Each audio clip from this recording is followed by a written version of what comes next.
സസ്പെൻഷനിലുള്ള N Prashant IAS അനുകൂലിച്ച് കാംകോ ജീവനക്കാർ. Kamco MD-ആയി N പ്രശാന്തിനെ പുനർനിയമിക്കണമെന്നാവശ്യപ്പെട്ട് മുഖ്യമന്ത്രിക്ക് ജീവനക്കാർ നിവേദനം നൽകി. 468 ജീവനക്കാരാണ് പ്രശാന്തിനെ പിന്തുണച്ചുള്ള നിവേദനത്തിൽ ഒപ്പിട്ടത്. സസ്പെൻഷനിലായിരിക്കുന്ന കൃഷിവകുപ്പ് സ്പെഷ്യൽ സെക്രട്ടറി എൻ പ്രശാന്തിനായി കാംകോ ജീവനക്കാർ ഒറ്റക്കെട്ട്. കേരള അഗ്രോ മിഷനറി കോർപ്പറേഷൻ എന്ന കാംകോയുടെ MD-ആയി 2.5 മാസം മുൻപാണ് എൻ പ്രശാന്തിനെ നിയമിച്ചത്.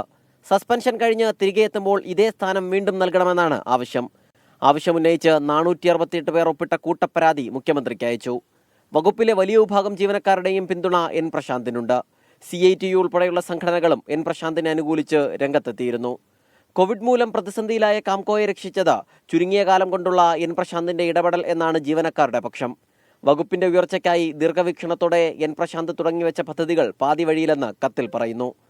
കാംകോയുടെ സംസ്ഥാനത്തെ വിവിധ ഓഫീസുകൾക്ക് മുൻപിൽ എൻ പ്രശാന്തിനെ അനുകൂലിച്ച് നേരത്തെ പോസ്റ്ററുകളും ഫ്ലക്സ് ബോർഡുകളും പ്രത്യക്ഷപ്പെട്ടിരുന്നു. Additional chief secretary doctor A ജയതിലകുമായി ഉണ്ടായ തർക്കമാണ് എൻ പ്രശാന്തിന്റെ സസ്പെൻഷനിലേക്ക് വഴിവെച്ചത്. ഫയലുകൾ കാണുന്നതിലും നോട്ട് രേഖപ്പെടുത്തുന്നതിലും എൻ പ്രശാന്തിനെ വിലക്കി A ജയതിലക് പുറപ്പെടുവിച്ച ഉത്തരവും പുറത്തു വന്നിരുന്നു.